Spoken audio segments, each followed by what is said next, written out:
I do mean this genuinely. I said it a lot. MrPokke. Don't let a tier list determine if you should play a unit or not. So apparently one of my mods, bro's name is Sky, the secret Hoyo spy, they have actually compiled the ranking for the most objective honkaistarrail tier list in 2025. Pause. Editor, this will be the title of the video. The most objective honkaistarrail tier list in 2025. Alright, so what essentially happened is bro have enough spare time in his life to use a point system to calculate the best units for all 3 endgame modes according to Prywin. This tier list takes into account how good a unit is at all 3 endgame modes. Okay, first of all, let me ask you a question. What purpose does this sentence serve? Because you literally just say it calculates the best units for all 3 endgame modes. And then you explain, you say, oh, this tier takes into account all 3 endgame modes. Bro is just yapping for fun right there. Each unit gets plus 1 point per tier below 0. Okay, so if a tier 0 is no points, then 0.5 is 1 point, then tier 1 is 2 points, etc, right? So for example, Aglea is tier 0.5, tier 2, tier 1 in MOC, Pure Version, and Apocalyptic Shadows respectively. This is Apocalyptic Shadows, I don't know why it's AC, right, you fucking tourists. That means a 1, 4, 2 points respectively, right? Tier 0.5 and 1.5 are counted as a full point towards the total, and that adds up to a total of 7 points. This system favors units that are jack of all trades, good in every endgame mode over units that are excellent in 2 modes that are bad at 1. For example, Boot Hill. I do want to say, oh, my bad. I do want to say I think this is a very, very good way to look at a unit's value when you pull, because realistically speaking, you shouldn't be trying to pull 1 unit for 1 mode. Because that means you're basically spending what could have been 1 unit that's pretty alright on 3 endgame, but now you would then need to pull 2 units that's like maybe a little bit better for like 1 part and then a little bit better on the other part. Because at the end of the day, there isn't any inherent rewards to like 80,000 pure fiction, right? Or 7,000 APOC or 0 cycles. There isn't, right? As long as you can clear, that would technically be the best bang for buck. So if you were to ask me, I would rather have a unit become more well-rounded in all 3 endgame instead of just focusing like strictly specializing in 1 endgame content. But the exception to this is if you're an account that has been cooking up for the past couple of patches and you know for a fact that you are severely lacking in this 1 department, I think that would be a good way to decide on that unit's pool. So for example, if you're somebody that pull for, let's just say you pull for Boot Hill, and you also pull for facial follow-up, right? So you're running Boot Hill, Super Rig, and facial follow-up. And then you just stop pulling, right? Just stop pulling, you're just chilling. Maybe, alright, as you can see from the current Pure Vision statistics right here, almost every single team comp that is other than the brand new archetypes in V3 or units that are specialized for AoE, they basically drop below 30k average, inclusive of all Super Rig as well as facial. So if you're a player that, for example, only play for Boot Hill and then you only pull for follow-up Super Rig, or rather follow-up, I think you putting for a pure fiction dedicated unit wouldn't be too bad of a value, because you're basically filling up the gap in which you are lacking. So one is a more general version, right? The general value before you actually pull, and then one is after you already pull, you see which units can help you fulfill. So this is the actual tier list itself for the most objective tier list of Honky Starbucks in 2025.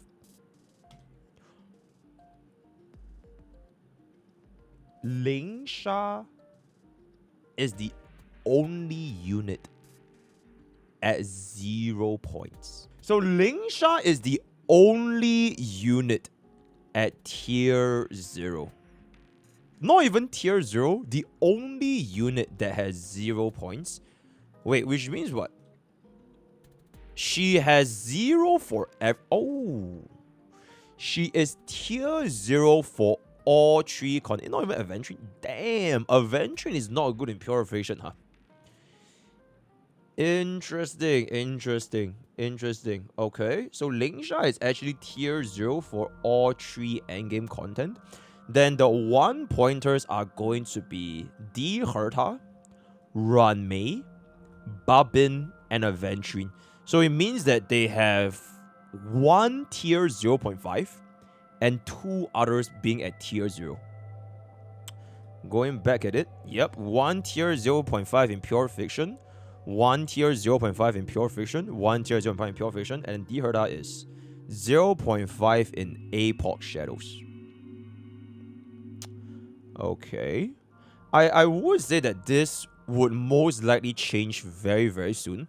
Because they did mention that, or rather, the last time we visited the Pride Win tier list, they mentioned that for the Pride Win, or rather the Pure Fiction one, they left all of the supports at tier 0.5 because they couldn't really differentiate which one was like a higher caliber than compared to the others, because almost every single support performs exceptionally well in the older, or rather the last patch of Pure Fiction, right? So now that the Pure Fiction difficulty increased, they did mention that this is gonna go up. So this would most likely change extremely, extremely soon. Some of them will rise up to be tier 0. If I had to make a guess, it is probably going to be Jiaoqiu, which is conditional with Acheron, Babin with almost everyone and their moms. I don't know if Ranmei, Fuke, or Sunday can make it to tier 0. Because Sunday's performance in terms of the statistics in this Pure Fiction was not doing too hot, right? Where is Sunday? 33,244. Oh, Fugue is also not doing too hot. Okay, at least Sunday kind of is maintaining with a little bit. In 3 light cones option, he's still maintaining.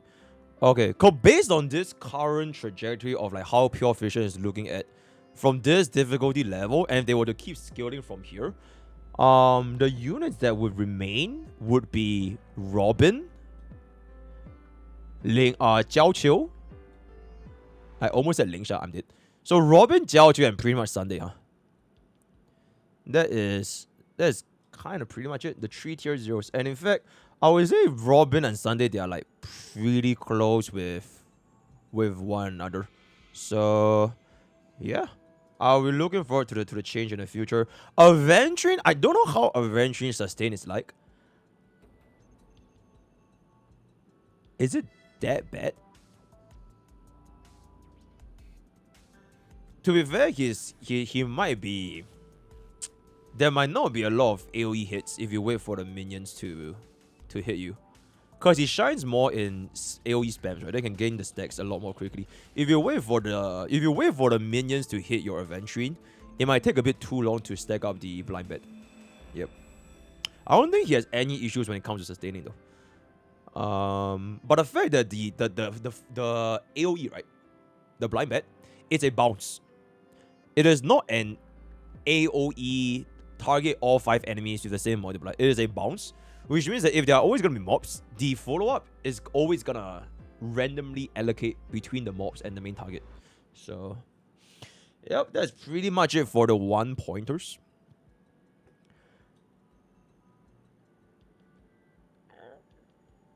The 2 pointers. Jade, Sunday, Reba, Fuke.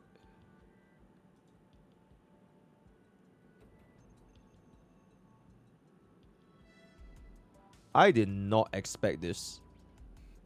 2 pointers means they got 2 tier 0.5 and 1 tier 0. Because 0.5 is 1 point.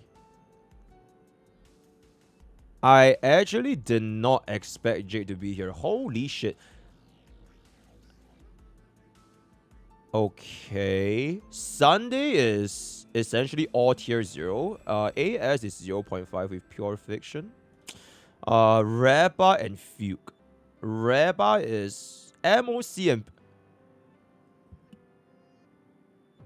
Reba is still tier 0.5 for Pure Fiction. To be fair, we did see the decline of Super Break this particular update. Then Fuke is... I'm pretty sure, I feel like Fuke, the whole Exo Toughness thing, With the appropriate environment, I think she should be going up. I don't know. I feel like this is a little bit sus. The two scorers are a little bit sus. Okay, but we don't even need to look at the 4 yet. So this means that from the purpose of this tier list, right, it is such that they are objectively the best bang for your buck, alright? 2 scorers means you can essentially use them for pretty much every single endgame content, and you should have little to no difficulties clearing them. I think Jade might actually not be that bad, since they did say they are catering towards erudition based target, but we did also get news that Anexa is coming out super soon, which is gonna be our version 3 win erudition DPS. And if Anexa is gonna be turning out to be like another erudition support, then I really can't see where I would rather run Jade over Anexa, especially since they are both essentially tied to a high ranking because of the Herta. Yeah, I think Jade's ranking here is a little bit sus. Now, why Reba is here and Firefly is down here, we'll talk about it a little bit later, but I think all break DPS, their performance should be relatively stable for APOC. Which is say they're either all 0.5 or tier 0. They're all should, because it is basically the break endgame content. Pure Fiction, I would say, assuming everything is done in a vacuum, I think Reba just clears both Buddha and Firefly, and I don't think anyone will contest on this, right? Because Reba is quite literally built for 5 targets, Firefly is for 3, and Buddha is for 1. So Reba definitely outperforms Firefly in Pure Fiction, at least Pure Fiction, right?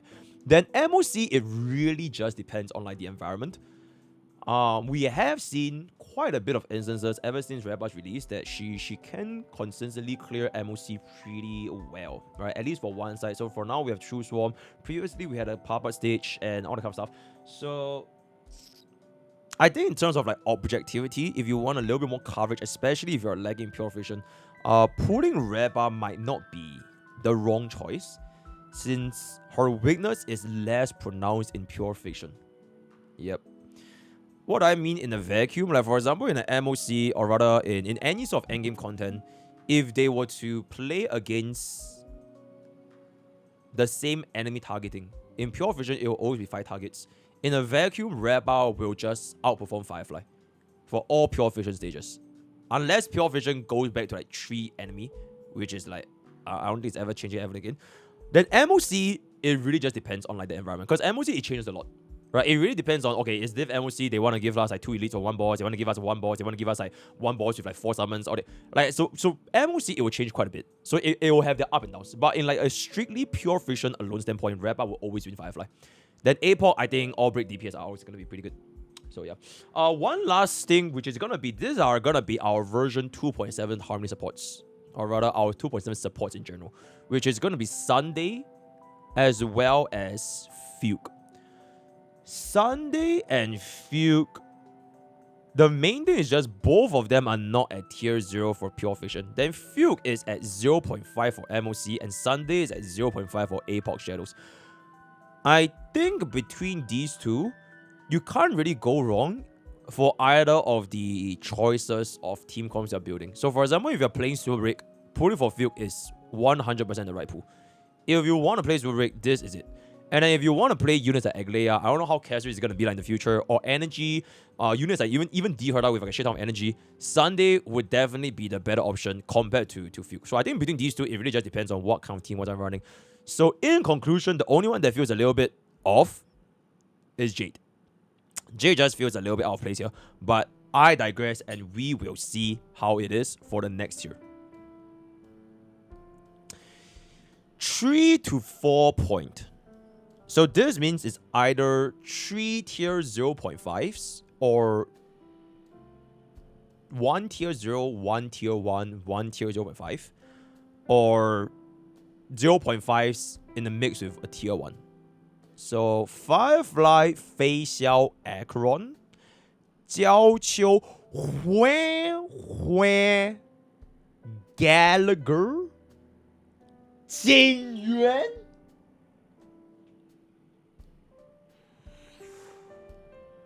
Okay. Okay, let's take a look here, right? DPS first. So she is triple tier 0.5. So Jingyuan, the higher it is, the better, I guess, right? Okay, so the higher it is, the better. Okay, so it's in like descending order. Wait, so is Fei Xiao higher than Acheron? So this is 0.5 for all three. Fei Xiao is... Oh, double tier 0. Fei Xiao is double tier 0 in MOC and AS. Then tier 2 for pure fiction. Then Jingyuan is 1 tier, or rather 1 point more than Acheron. Because we have a 1 single tier, 1 tier. And Firefly is at, where is Firefly? Where the fuck is Firefly? Oh, there it is. Oh, Firefly is the same as Fei Xiao. 0, 0, and then we have a tier 2 here. Jiao Qiu, Huan Huan, Gallagher. Jiao Qiu is gonna be at triple 0.5. Huan Huan is 2 0.5 with 1 tier 1 in AS. Okay.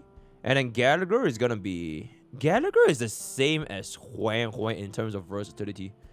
2 tier 0.5s and 1 tier 1. Okay. I think because we are only factoring the points from the tier list, this has nothing to do with like a manual intervention. But if I were to make a swap, right, I will personally swap out Acheron with Jade and jump Acheron up to this tier. Even though in reality this ranking doesn't really justify, but I would sincerely bump bro up. And most likely get Jiao Qiu up as well. And then these two just come as a pair. These two come as a pair. I'm dead. Yeah, so I would do that, me personally. I feel like Acheron has been consistently performing extremely well. In fact, one of the things that this list doesn't show is because it doesn't show you the differentials in a downside of the tier, right? Because this Sky literally said you want to take into account how good a unit is at all 3 endgame modes. At any day of the week, I would rather take a unit that's triple tier 0.5 than like have 1 tier 0, or rather like right here, right? Then have 1 tier 0 and then like 1 tier 2.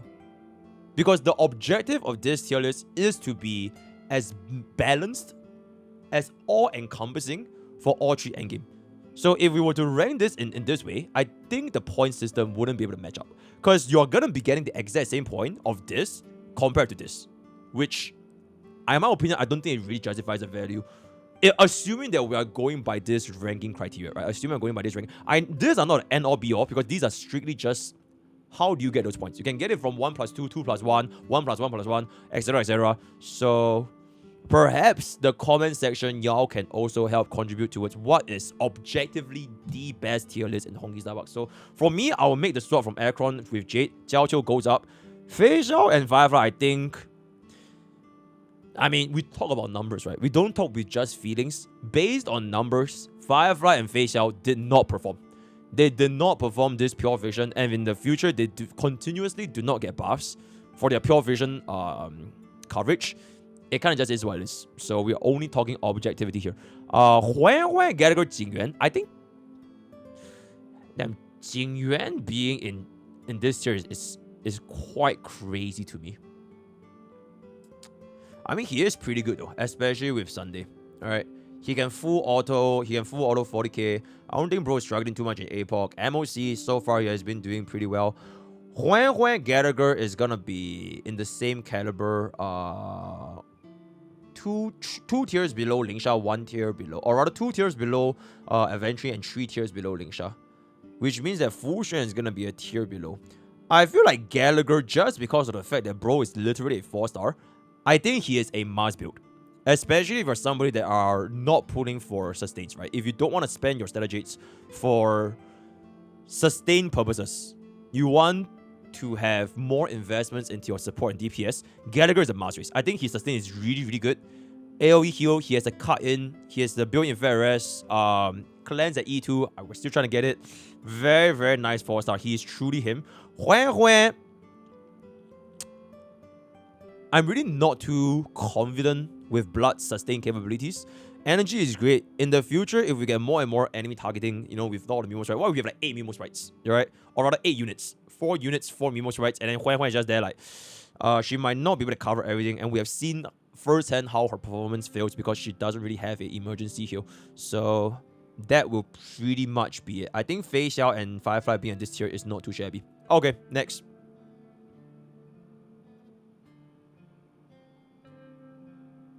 Okay, Mimi being here is a little bit criminal, but we'll just see, because these are just based on the points, right?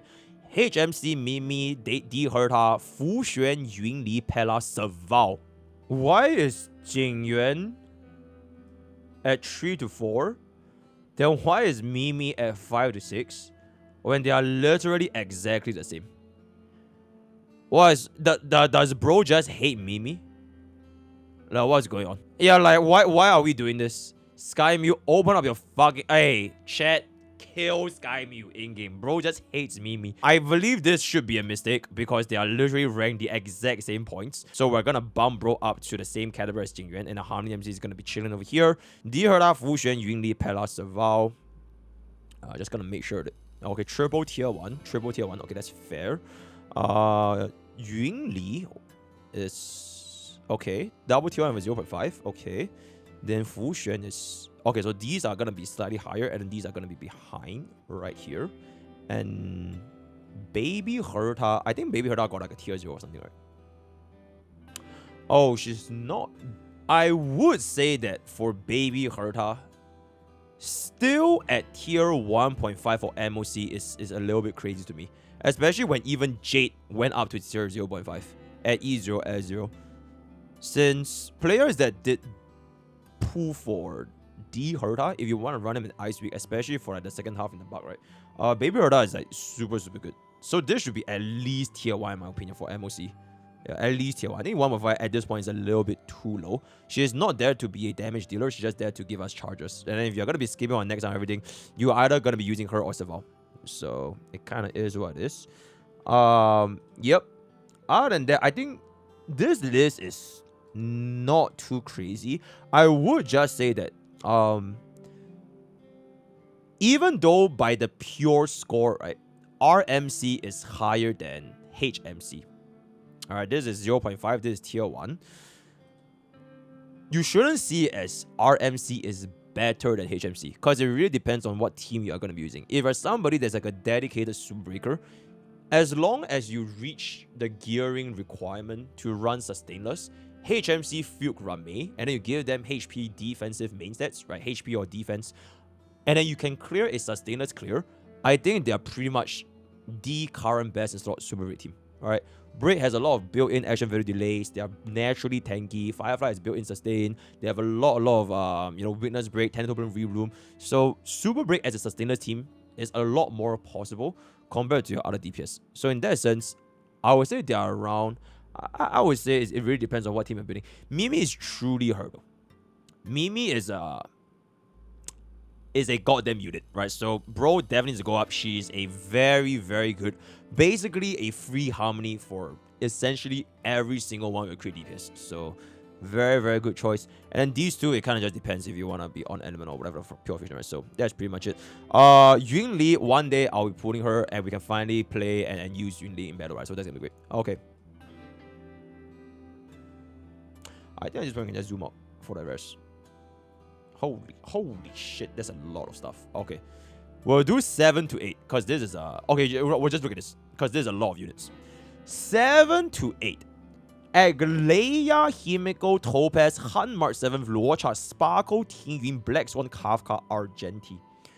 Then another 10, you have Bronya and Boot Hill.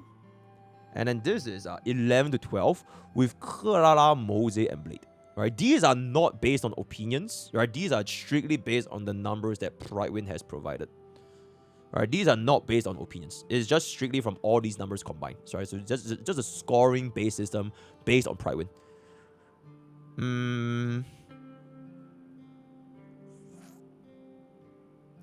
Numbers aside, we can talk about the experience. Generally speaking, I would put up Argenti to be the same tier as Herta and Saval, strictly from a battery perspective. So if you did pull for Aventrine, or not Aventrine, sorry, Argenti, right? If you did pull for Argenti last time, he is a really, really good battery for the Herta. But then again, you know, a Nexa, a Wind Erudition, you know, if it comes out, I would say there's almost zero purpose to Argenti's career. Alright, bro's career is done for. If Alexa is gonna be a D Herta support, right? As a main DPS, I think it's a little bit cooked compared to units like D Herta, so that's gonna be that. DOT will just let them chill. They're still in preparation, right? Maybe in the future we'll get DOT supports, who knows? So I'll just let them cook over there. Ting Yun, I would say that the previous team comps didn't really like to use Ting Yun for like a long ass time. Super Break didn't really care, Facial didn't really care, Acheron didn't really care. You could essentially run Ting Yun for like a sustainers with the Bubbin, right? A Ting Yun Bubbin to be a driver for Bubbin. You can use it for Yun Li. You can use it for some specific team comps like with Jingliu, energy hungry. But since we do have units like Sunday giving us quite a good amount of energy, I would say that if she still sees play nowadays, it's most likely gonna be either in a sustainless run because she's one of the best users of DDD, or she is just the downgrade. It's either sustainless or downgrade. I can't see a scenario where she is like the best in slot for any team comp this day and age. Sparkle, I feel like she's kind of the same as Ting Yun. I would like to use Sparkle, particularly in a sustainless with the action value advances such as Sunday, such as Babin, such as Bronya, such as even Mimi, right? These kind of sustainless team with multiple action value advances, I would see myself in Sparkle. Aside from that, I don't really think there is like a best in slot, particularly speaking. Maybe Mono Quantum. Alright, Yango proved that Sparkle Brazil is the strongest deal. You know, you're absolutely goddamn right. Edgar crowd power. Sparkle is the best DPS. Absolutely. The best support. Absolutely, right? Luocha. I think bro is chilling. Yeah, I think bro is kind of chilling. Toba as much, I don't really too much to say. I think Himeko. We haven't really seen too many usage of Himeko. Next unit would be 3B into Mighty, right? So I'm not sure if they're gonna giving us a Fire Week environment, because Himeko without Fire Week is like, it's kind of annoying. It's really kind of annoying. So we're just waiting for an environment which can pop off again. Agleia. Okay, we have already played with Agleia like so much at this point. I'll just put it this way: between D Herta and Agleia for Bob, right? If Bob right now, I started playing, Bob can only pick one DPS. With Bob's account, right? We have no limited supports and whatever the fuck. Bob will pick up D Herta. That is pretty much it. But I think she's still really, really fun though. Alright, and if you can make her work, you objectively can use her to create all your endgame. Especially if you have the right pieces. Ding, right? Ding, ding. Because keep in mind, yo, Padora Rarai. Now 11 months, right? Just tune in. Where's our Yanking? Where's our Yanking? Later on. Later on. I would say that for Agleia, because this is after assuming that Pridewind is already using Agleia's best in slot team, right? They are already using Agleia's best in slot, literal best in slot team. I think this is a bit too low.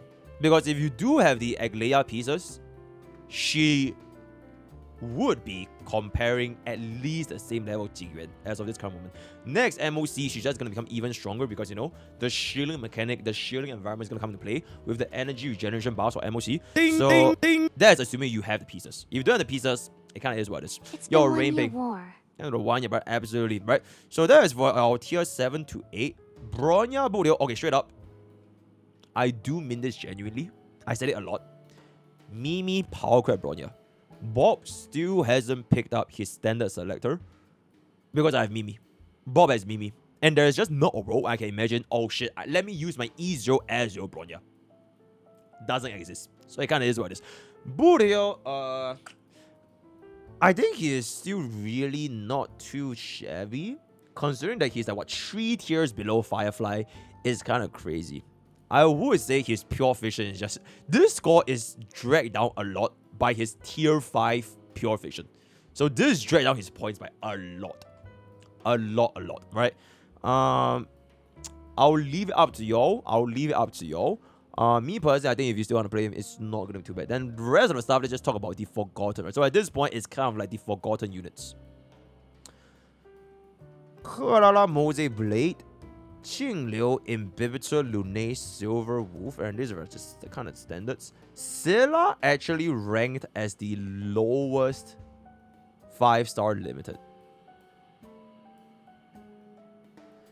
The one unit that can do a 1 cost 0 cycle is ranked at the lowest.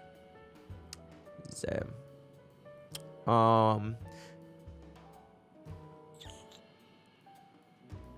Because once again, these are based on points, right? If I would have to shift things around for myself personally, I think Blade is not too shabby. It's not too shabby. Especially, after this video ends, after this 3 months, I'm either playing League, but I'm most likely also going to be playing 3B's Early Access. I kind of want to see how the future of these kind of like DPS is going to shape up. So I'll kind of just leave them here. Jing Liu and Dale being in the same category as Ezra, Ezra, I think kind of just is what it is. Silver Wolf being higher than Scylla. Bailu being higher than Scylla is honestly fucking diabolical. Wait, why is Scylla solo, by the way?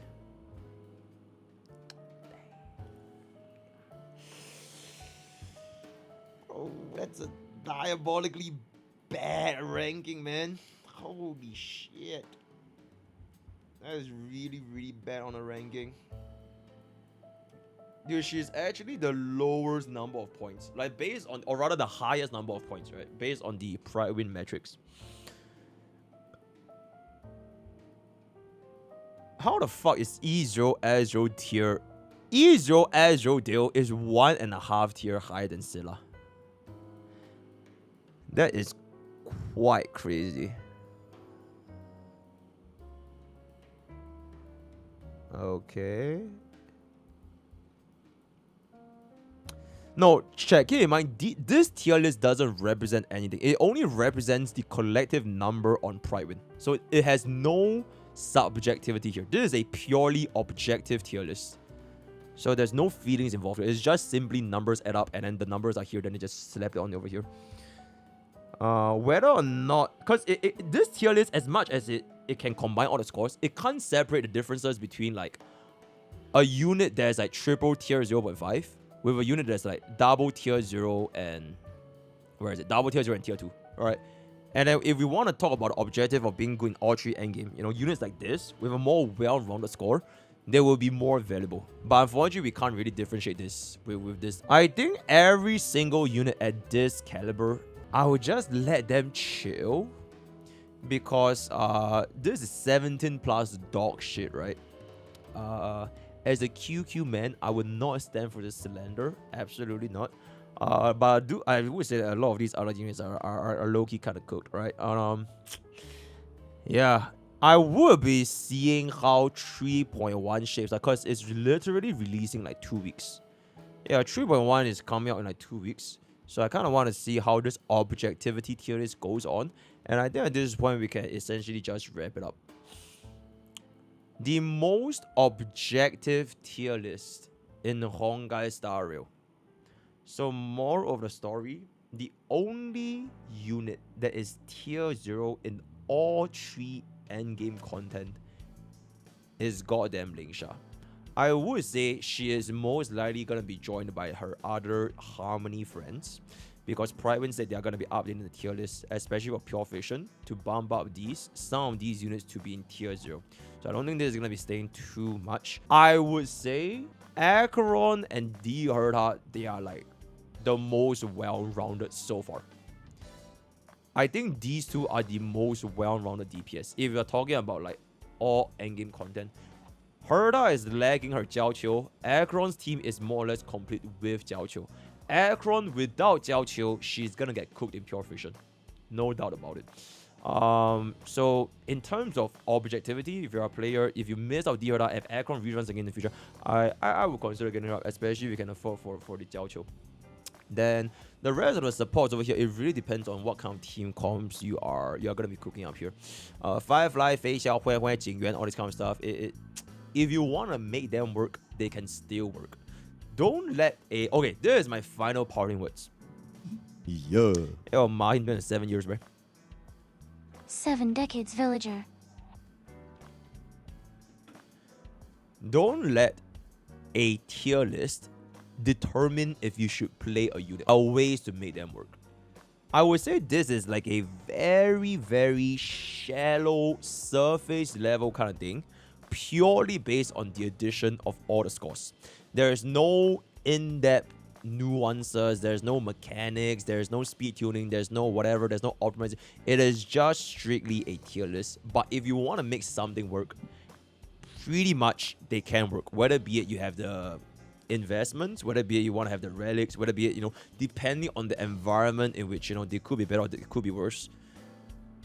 That is gonna be my closing statement.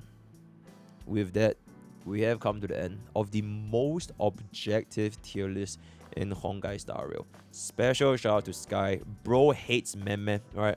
Bro hates Mimi, because even though Mimi got the same points as Fei Xiao, she's gonna be the same thing as Harmony Trailblazer. Word of the day is gonna be Lingsha Showcase, Lingsha Showcase. Join Twitch, join YouTube, join Discord, join Twitter, join Twitter. All this way, guys. See you guys next time. Take care.